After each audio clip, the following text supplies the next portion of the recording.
Welcome you. You sent over this really fascinating, very detailed strategic analysis. It looks at a potential long-term challenge to the US dollar, its status as the world's reserve currency. It's a deep piece of work, definitely. Right. So for this deep dive, that's exactly what we're going to unpack. We'll look at the foundations of the dollar's power, China's efforts with the renminbi, the RMB. Trying to make it a bigger player. Exactly. And even this hypothetical kind of under-the-radar strategy to, well, chip away at the dollar, and of course how the U.S. might defend its spot. The defense is key too, naturally. Our mission here really is to cut through all the complexity in this report, pull out the most crucial bits, give you a clear picture of what's going on. Without getting lost in the weeds. Yeah, hopefully without feeling overwhelmed by jargon. We're aiming for those, aha moments, maybe connecting some dots in surprising ways. Sounds good. And the analysis you provided, it really does get to the heart of a critical dynamic. It's fascinating watching this interplay, isn't it? A dominant power, a rising one with clear goals. And this potential for a slow, almost unseen shift. Exactly. A very gradual change in the global system. Okay, let's dive right in then. The foundation. The U.S. dollar's enduring reign. It didn't just happen by chance, did it? Oh, definitely not. Your analysis lays out some key pillars. First, history. Bretton Woods, back in '44.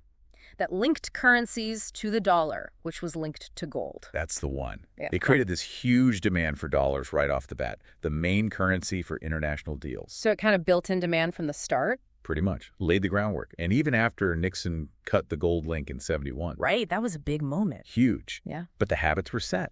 And then came the petrodollar system, pricing oil in dollars. That really cemented its role. And the Fed itself, established way earlier, 1913, that institutional backing matters too. Absolutely. A long history building that foundation. But it wasn't just history, was it? The analysis really emphasizes the market infrastructure. Crucial. Like the depth, liquidity, openness of U.S. financial markets, especially U.S. Treasuries, the ultimate safe asset, people say. Yes, the Treasury market is fundamental. Can you break down market depth a bit?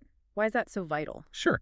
Market depth basically means the market can absorb really big buy or sell orders without the price swinging wildly. Ah, okay. So if you're a central bank needing to move, say, billions of dollars in treasuries, you could do it without tanking the price. That's essential for a reserve asset. They need that stability and ease of transaction. Got it. And the analysis also mentioned CShePS and FedWire. Right. Think of those as the superhighways for dollar payments. They process trillions, literally trillions, every day. Super efficient. So the plumbing is top-notch. Exactly. That efficiency is a massive barrier for any potential competitor. Speed, cost, it's hard to match. Okay, so history, deep markets, efficient plumbing. Then there's inertia and network effects. This idea that because everyone uses it, Everyone keeps using it. It's the path of least resistance. your numbers were stark. Around 54% of global trade invoiced in dollars. That's the figure. And the BIS says the dollar's on one side of about 88% of all foreign exchange trades. 88%. Wow. And roughly 58% of international payments via SWIFT, if you exclude the Eurozone internal stuff. It just reinforces itself. It really is like that social media platform analogy, isn't it? Hard to leave when everyone you know or trade with is there. Precisely. The more people use it, the more youthful it becomes. Yeah. It's the common language, the benchmark, the place to park cash. Convenience and cost-effectiveness are powerful forces. And the last pillar mentioned was trust. Trust in U.S. institutions, rule of law, investor protection, and the Fed acting as this kind of global lender of last resort. Those currency swap lines. Absolutely fundamental. Confidence is paramount. People need to believe the U.S. system is stable, the legal protections are real, and that the Fed can step in during a crisis to provide liquidity. Those swap lines are a key part of that confidence. So with all that, the dollar's still clearly on top. But the analysis suggests it's not maybe invincible. You cited IMF Covert data, late 2024, dollar reserves around 57.8%. That's right. Still dominant and actually up slightly that quarter. But the long-term trend is a gradual slide from the peaks. Yes, there's been a slow, gentle decline over the years. And interestingly, the analysis notes diversification seems to be happening towards smaller, non-traditional reserve currencies, not just the euro or yen. What's behind that move to smaller currencies? It probably reflects a mix of things. Maybe some countries want to step away from the big geopolitical blocks, seek diversification beyond the majors, perhaps perceive less political risk with, say, the Canadian or Australian dollar. It's diversification at the margins, though, not a stampede to one specific alternative. Okay. And the analysis flags some potential vulnerabilities, things that could be exploited. First one, U.S. debt and deficits. Always a topic. The scale is just huge. National debt, reliance on foreign financing, and the U.S. net international investment position, owing the world $25 trillion more than it owns abroad. That's quite a number. It is. And persistent large deficits, growing debt, they do raise long-term questions about the dollar's future value and sustainability. If foreign appetite for U.S. debt changes, that has consequences. But for now, treasuries are still seen as the safest place. By and large, yes. The depth and liquidity we talked about are still unmatched for most large global investors. Okay, vulnerability number 2. Geopolitics and the weaponization of finance using sanctions, like against Russia. Right.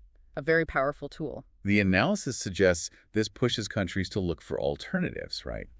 It makes holding dollars seem politically risky if you might end up on the wrong side of U.S. policy. That's the potential downside. When sanctions are used frequently, countries that are targeted, or even just worry they might be targeted, have a real incentive to build ways to trade and hold assets outside the dollar system. And the analysis mentioned a possible link between more sanctions and the dollar's declining reserve share.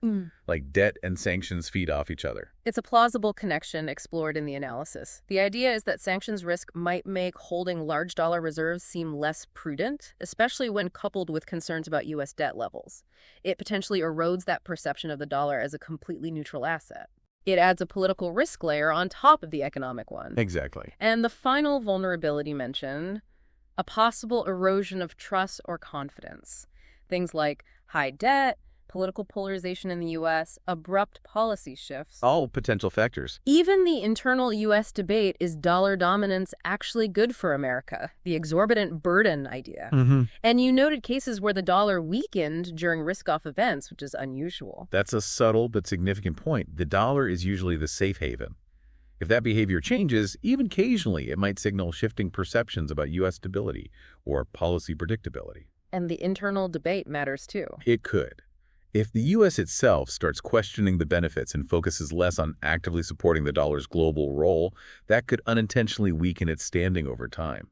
Plus, you have these alternatives slowly developing, like China's CIPS system, chipping away at the edges. Okay, so the dollar's strong, deeply entrenched, but maybe not quite as unassailable as it once seemed. There are factors pushing back. Potential cracks, let's say.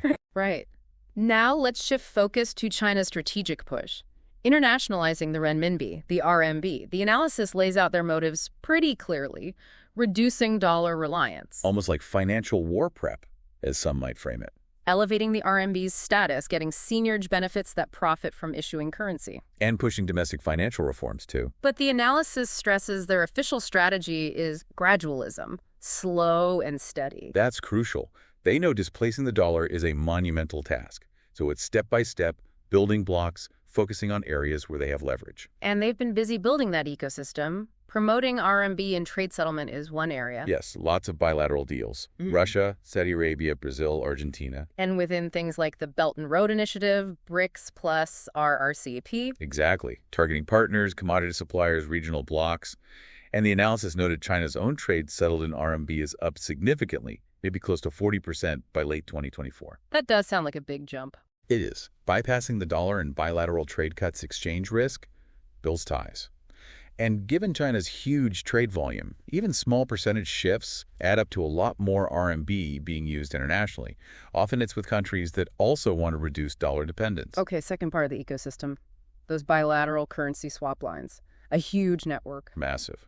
Around 40 signed, over 30 active, trillions of RMB involved. The official reason is trade liquidity, right? But the analysis hints at something else, potentially using them as, like, emergency bailouts. That's a fascinating angle in the analysis. Over $170 billion reportedly used that way, especially for countries struggling financially who owe China a lot of money. So it positions China as an alternative lender to, say, the IMF. It could function that way. It offers liquidity outside the traditional Western system, possibly increasing China's influence, and without the usual IMF conditions. A dual purpose, perhaps. Interesting. Okay, next piece.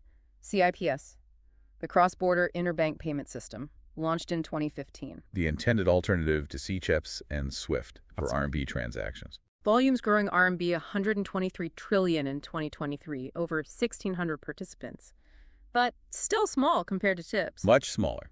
And crucially, the analysis points out it still relies on SWIFT for about 80% of its messaging. Ah, so not fully independent yet. Not by a long shot. That SWIFT reliance is a big hurdle if the goal is true independence. Linking with Russia's SPFS system is mentioned as a potential way around that, especially for sanctioned countries. But building a whole parallel network is tough. So, a work in progress. What about the offshore RMB centers? Hong Kong, London, Singapore? CNH hubs. They're vital for creating RMB liquidity outside mainland China's capital controls. Allows for RMB products, trading, investment funds, makes the currency more accessible globally. The RQFII scheme also helps link offshore RMB back to mainland markets. Like little RMB ponds outside the main reservoir? Kind of, yeah. Crucial stepping stones for internationalization. Now, the analysis really zoned in on China's digital currency play, the ECNY. This seems huge. It's a very significant development. They started research way back 2014, pilot since 2019. And it's this two-tiered system. PBOC, then banks, then us. Right, and a key feature is programmability, what you can potentially do with the money.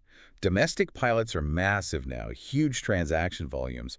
China's really pushing it. And not just domestically. The cross-border stuff sounds revolutionary. Enbridge. Project Enbridge, yeah, that's the collaboration with Hong Kong, Thailand, UAE, Saudi Arabia, and the BIS Innovation Hub. Real-time, peer-to-peer cross-border payments. Potentially 98% cheaper. 7 and 8 seconds. The tests suggest that kind of efficiency is possible. It bypasses the old correspondent banking system. Could be a game changer for trade and investment in those corridors. And fits into this bigger digital Silk Road idea within the Belt and Road. Exactly. Integrating digital finance with their big infrastructure and investment push. It's a strategic vision. So the ECNY could offer a way around SWIFT and the dollar for some transactions, boosting efficiency and maybe sanctions resilience? That's the potential. For countries looking for alternatives, especially those worried about sanctions, a working cross-border CBDC platform could be very attractive, and it gives China more visibility and control over those flows. But it's not all clear sailing for the RMB, is it? The analysis talks about a great wall of obstacles, top of the list, Right. capital account restrictions. That's the big one, the elephant in the room. Why is that the biggest hurdle? Because true reserve currencies need to be freely usable and convertible. Investors, central banks, they need to know they can move their money in and out easily without restrictions. China still maintains significant controls. And they're reluctant to give those up. The analysis mentioned the 2015-16 capital flight scare. Exactly. They fear losing control, fear instability if they open up completely.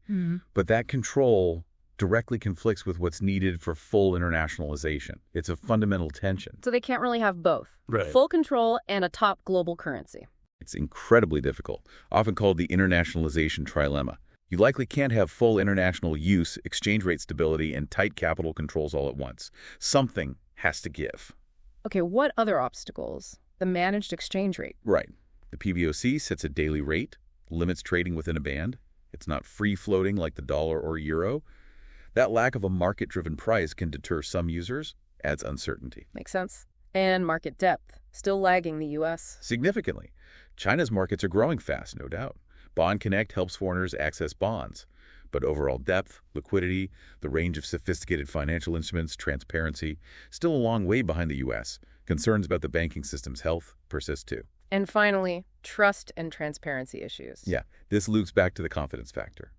Opaque policymaking, the potential for sudden government intervention, questions about the legal system's independence. And with ECNY, data privacy and surveillance concerns. Those are definitely being raised. Plus, developments in Hong Kong haven't exactly boosted international confidence in predictable rule of law.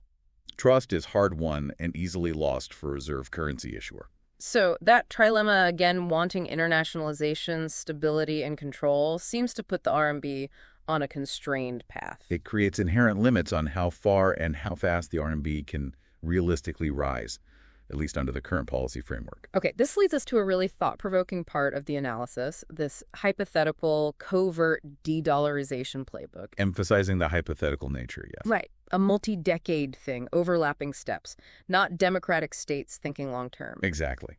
Considering how a challenge might unfold gradually, subtly, avoiding immediate pushback. Step 1 in this playbook, Cultivating non-dollar trade and settlement blocks. Time frame maybe 5-15 years. That's the indicative range in the analysis. Actions like bilateral deals for local currency, trade RMB or the partner's currency, targeting big partners, commodity exporters, BRICS members. Embedding RMB payments in BRI projects, pushing RMB invoicing for China's own trade. And the covert bit is key. Frame it all as just mutual benefit, efficiency, helping local currencies. Downplay any anti-dollar goal. Quiet diplomacy, commercial incentives, maybe subtle pressure. Mm-hmm. Build these zones without direct confrontation, just make the dollar less necessary within them. Okay, step 2. Longer time frame, maybe 10, 25 years. Encourage reserve diversification, bolster alternatives. Right. Nudging central banks, allies, BRI partners, sanctioned nations to diversify away from the dollar. Into RMB, but also maybe non-traditionals like Canadian, Aussie dollars, gold too. And using those PBOC swap lines to provide RMB liquidity for reserves. Promoting panda bonds. Building up the new development bank, NDB, the BRICS Bank, and the CRA reserve pool. As non-dollar finance options. Exactly. And the covert angle here. Emphasize prudent reserve management, risk diversification, a more balanced system. Position NDB as supplementing Bretton Woods, not replacing it. Avoid any loud, coordinated selling of dollars. Slow erosion of the dollar as the default savings vehicle for central banks. That's the idea. Gradually reduce the concentration in dollars by offering and promoting alternatives. Step 3, time frame, 15, 30 plus years. Weaponizing digital currencies and payment systems. Leveraging technology. Maturing the eCNY for cross-border use. Scaling up platforms like mBridge, targeting specific corridors, BRI, BRICS plus pay remittances, investment. Boosting CIPS capacity, expanding its network, cutting that SWIFT dependence, maybe linking with Russia's SPFS. And incentivizing foreigners to use these systems. Lower fees, better access. Right. And the covert part. Talk about tech leadership, innovation, efficiency, financial inclusion. Market them as neutral platforms.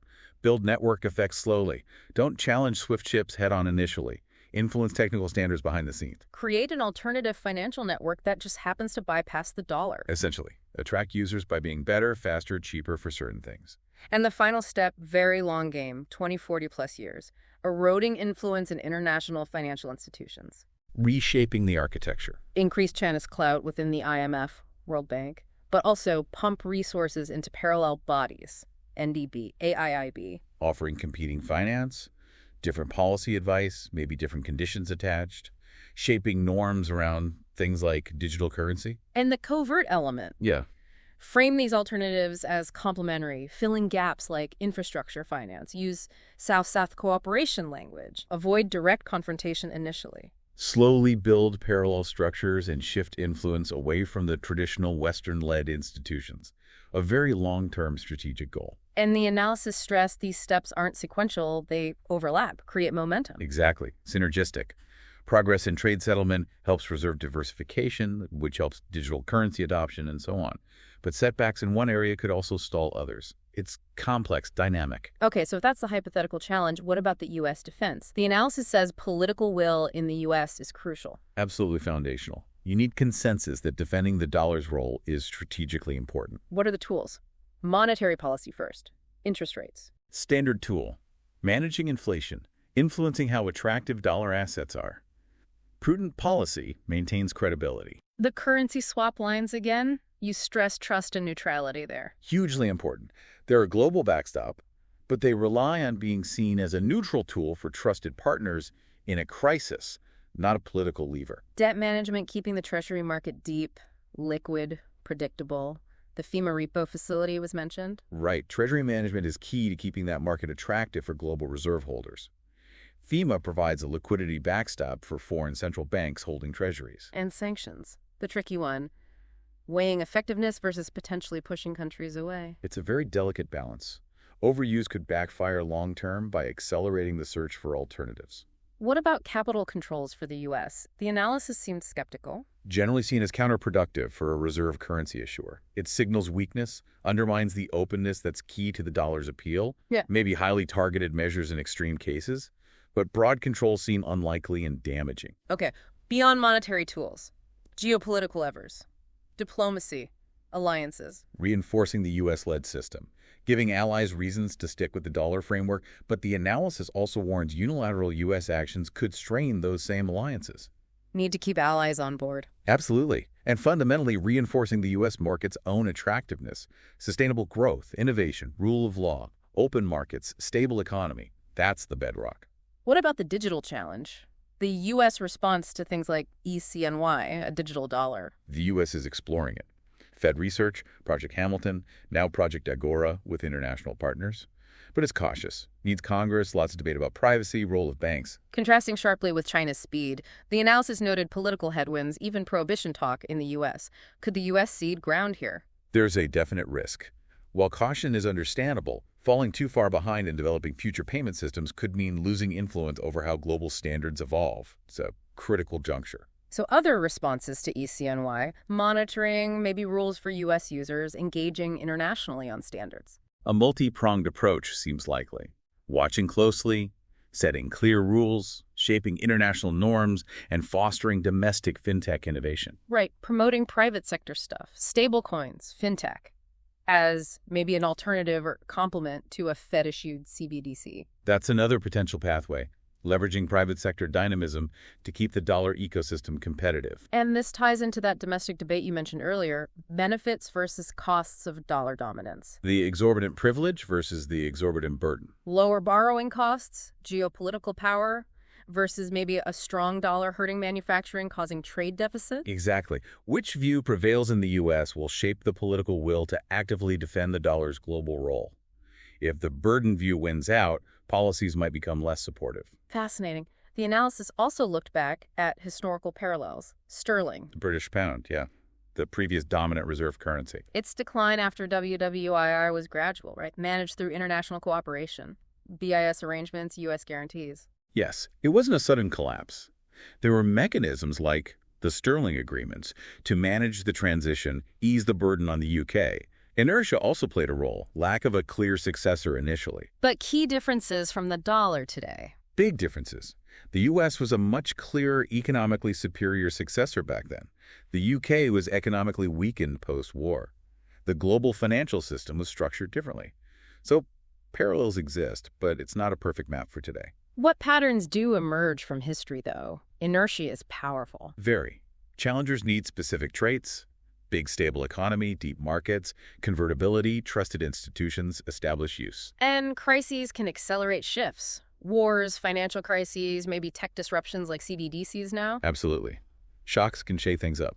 The Sterling lesson suggests managed transition via cooperation is more likely than collapse if the incumbent engages constructively. Unilateralism increases risks, and tech could speed things up this time. Okay, bringing it all together, the strategic assessment and the analysis. Feasibility of a challenge, obstacles, implications. The big picture wrap-up. Arguments for China succeeding long-term.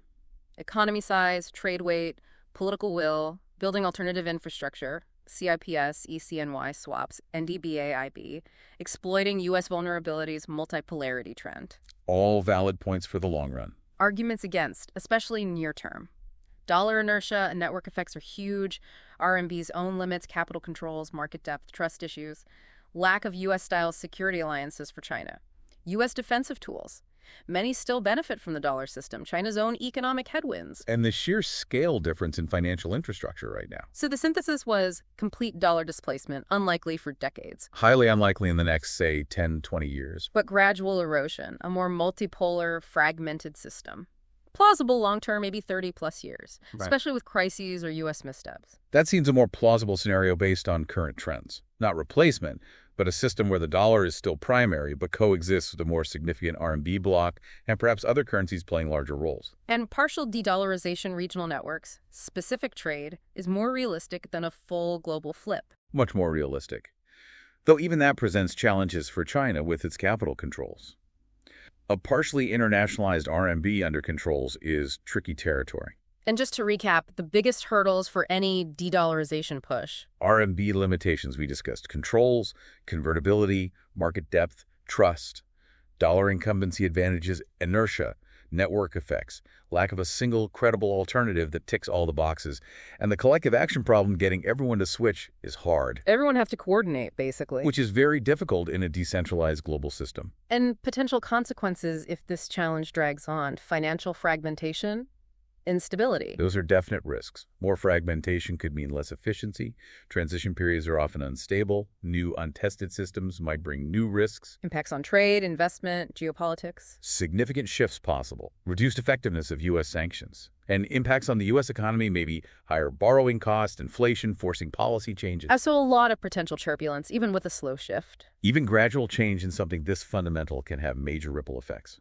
Okay, so to bring it all together for you, the listener, the big takeaway from this deep dive into your analysis seems to be dollar dominance is incredibly sticky, deeply rooted. Very resilient. But this long-term, potentially covert challenge outlined could lead to a gradual erosion, a shift towards a more complex, maybe messy, multipolar money world over time, not sudden dethroning. Yeah, I think that captures the nuance well. What struck me revisiting this was really grasping the long-term thinking potentially involved. Yeah. And the specific mechanisms. Like what? Well, the sheer scale of China's swap lines and how they might be acting as quiet bailouts, building dependency, that was quite stark. And the speed of the ECNY development, especially the cross-border potential with Enbridge, that feels like a real technological push. Definitely moments that make you go, Okay, final thought then, for you listening.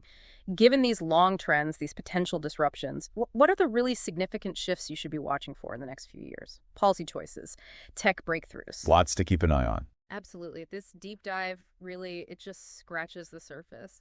We definitely encourage you to dig into the source material yourself, keep exploring these huge, fascinating questions. Thanks for joining us.